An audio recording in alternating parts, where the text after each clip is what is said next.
Hi folks, I'm Mike and I hope you're well. So you want to release your music to the world and you want to get it on all of the most popular platforms such as Spotify, iTunes, Apple Music, Amazon, Google Play, Pandora and all of those good spots. But you're worried that because of that it's going to be very complex and also quite expensive to do. Well, fear not my friend, because by the end of this video I'm going to show you that it's really quite quick and easy to do and also really inexpensive as well. Now there are a number of different services available where you can upload your songs and they will distribute them to the different platforms. But I've chosen one today and it's called DistroKid. Now there's a couple of things about DistroKid which I really like. First of all, for $19.99 for a year, you get to upload an unlimited number of songs for distribution. There's no limit on the number of songs. They can be albums, EPs, singles, whatever you like. Second of all, they don't take any further cut out of the royalties that you'll be receiving from those different platforms. They leave that alone and just charge you the $19.99. I really like that, and that's why I've decided to make this sponsored tutorial with them. Not only that, but if you use the links that I give you in this tutorial, which I'll be putting up on the screen and down in the description, you'll get a further 7% of the cost of signing up. That makes it really cheap indeed, and I'm now going to show you that it's actually very, very easy to do. So let's get stuck in, and I'm actually going to release a song with DistroKid right now. Now, if you were to head across to distrokid.com right now, you'll see a screen something like this, a sign-up screen. However, if you head across there using the link that I've given in the description or the link which is on the screen right now, then you'll see a slightly different screen with this lovely yellow band at the top, indicating that you will indeed get another 7% off of your first year's membership. So you go ahead, give them your email address, a password, you confirm the password, and after you hit sign up, you'll be given the choice of 3 different plans. Now we're going to focus on the musician's plan today. That's the $19.99 one, plus the discount you're going to get off, and that's going to give you the unlimited songs and all the stuff I talked about in the intro. Take a look at the other plans. If you're more than one artist, say you might be an artist but you might be in a band as well or in a duo, and you want to upload under a couple of different names, and you might want to take a look at the second plan there. You've also got some other customizations there. And if you're more like a label, then you're going to release lots of music for lots of different people, then you would choose the third plan there. But as I say, we're going to concentrate on the musician's plan there. You're going to click on continue there, give them your payment details and all that sort of stuff, and they process it immediately. Now then, when you log into DistroKid, you're going to end up with a fairly blank page because you don't have anything on there yet, and you're going to want to go ahead and click on the link where it tells you to upload. But they're probably going to ask you for some extra information because they need to know your name and your address and all the details about you, and also need to know how to send you payments and all that good stuff. So go ahead and do that. Once you've done that, whether you've got songs there or not already, the same process happens. You just click on the upload button, which you can see on my interface here now, where I've already got some songs, and you'll just click on that upload button regardless of what you're uploading, a song, an album, whatever. So I'll click on that, and then you get started. This is just going to take a few minutes, and I think you'll be surprised just how easy it is. You're going to start off by choosing which stores you want to upload your song or songs to. Now, if you're like me, you're probably just going to check all of those stores, but if there's some that for some reason you don't want to upload to, then you can just uncheck those and move on. Now, I'm going to be uploading one song today, but you can upload up to 35 songs on this particular form. So that would be for some kind of mega album, I suppose, or perhaps you've got lots of very, very short songs. I don't know. But for my purposes today, you're going to just upload one song. If it's more than one song, it just changes the form down below so you can give the details for all of the different songs. Ever so easy. Now they're going to ask you if it's been previously released, and in my case that is no. Next they're going to ask for the artist or the band's name. So my artist name is Mike Enjo. That's me. Now it does some really clever stuff here. It does actually check whether there's an artist of that name already in the Apple store and in the Spotify store, and if it finds them, then it's going to ask you to take a look at those links and indicate whether that is actually you or not. Now I happen to know, I'm just going to double check. I'll just go off here to this. Yes, that is me. So I'll check that for iTunes. I know I'm the only person on Spotify at the moment, so I'm going to indicate yes, that's me, and yet that's me. Now, don't worry, if you don't already have accounts with like iTunes, Spotify, you don't have to go there and create accounts or anything like that. Nothing that complicated. It's just going to make those accounts for you. It's going to create that artist profile for you, which you can go ahead and edit later. So I've indicated that's me because that is indeed me. Now, another couple of things about the name here. Make sure it doesn't have to be your legal name. It could be your stage name or a nickname or anything like that. But you don't want to put anything in there like featuring, like if there's another artist. And you don't want to do anything tricky like trying to pretend you're someone else or sort of do that in kind of with some weird spelling and make it look like you're someone else. That's not good stuff to do. Also, don't use all caps or any weird characters. If you've got any sort of nicknames that you use online with all weird characters, now is the time to rethink that, my friends. So we'll move on from the name, and next you're going to select a release date. Now I'm going to have this released right away. This is a sort of a casual release. But they do recommend that if you want to increase your chances of getting added to playlists, that you do set the release date around about 1 week in the future. To be honest, I'm not sure why that is, but they do recommend that. Also, if you would like your single or your album or your EP to kind of go bang and be available on all those platforms on one day, then it's best to set it at a date in the future so that it gives the system time to get everything up to all of the different platforms. I'll talk about how long it takes a little bit later. Now, the next thing we want to indicate is, can people pre-order this or not? And I'm going to say no, they can't pre-order. It's just going to be available today. Next, you want to have a record label name. Now, if you don't have a record label, don't worry. You can just either create the name of a record label, just make one up, or you could use your own name, anything like that. It doesn't really matter. But do put a record label name in there, and I guess keep that consistent with each release is probably advisable. Now we come to the fun parts. The album cover. Well, they call it the album cover. This is a single. It's a terminology thing. So it's just the single cover. So I'm going to select my image here. I'm just going to click on there. I've got an image which I've already made for this one. So I'll just click on that and that goes in there. Now let's talk a little bit about the image that you're going to choose.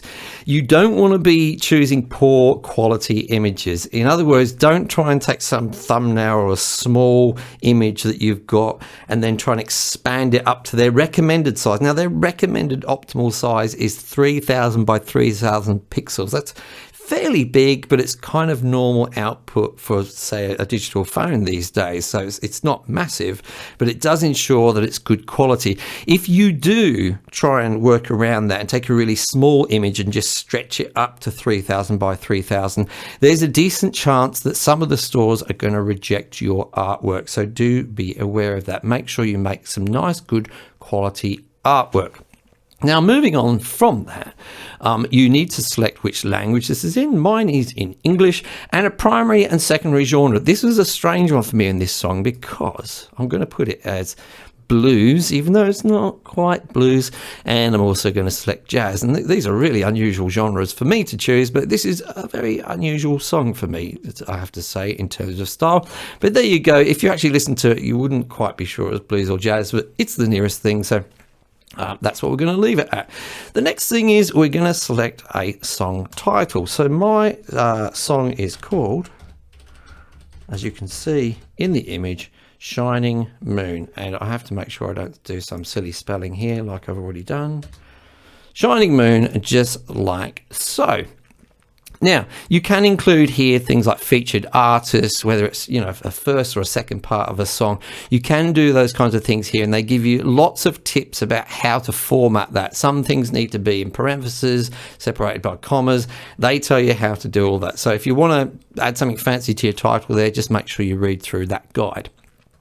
Now, the next thing you do is select a audio file. This is your actual song, so I'm going to do that. Now, mine is in WAV format, and I do recommend that you upload as good a quality as you possibly can. I really would avoid uploading something like an MP3. Remember, these are already compressed. They've already lost some quality, so I really don't recommend using them. If you've got no choice and that's the only file you've got, then I guess you have to upload it. But I would say something like WAV or a FLAC file, something along those lines, which has been rendered at a high quality. The next thing you're going to indicate is whether you are the songwriter or not. Now, I am the songwriter in this case, but it is possible to upload cover songs, and they do take care of all the kind of licensing things for you. Now, I'm going to talk about that at the end because that's just another little complication, which I know a lot of you are not bothered about because you're uploading original stuff anyway. So just stay tuned if you intend to upload some covers, and I'll talk about that towards the end. So because I'm the songwriter, I can just put in the songwriter's real name here. And that means that I'm going to put in my actual sort of legal name, which is Michael Enjo. Thanks, Mum. Not anything like a nickname or a stage name or anything like that. I think that's just to make sure you get paid legally and all that sort of stuff. Next, you indicate whether there are explicit lyrics. Now, you can upload songs with explicit lyrics. This one doesn't. If they do have explicit lyrics, then make sure you hit yes. And that means that in the stores, they can appropriately label those songs as explicit. Is this a radio edit? No, this song is a clean and always has been.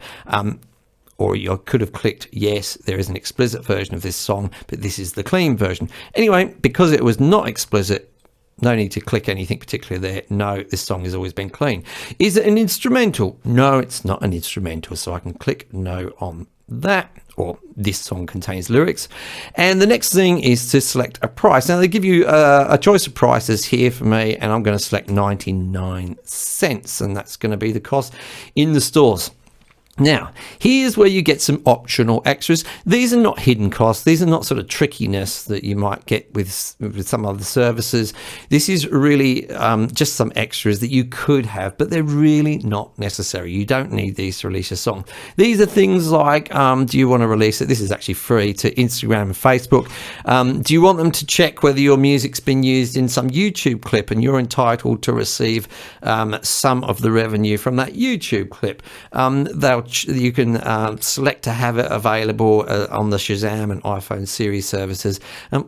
Few things like that. As I say, not very necessary at all. I'm not going to go into them in detail. So finally, we get to say yes.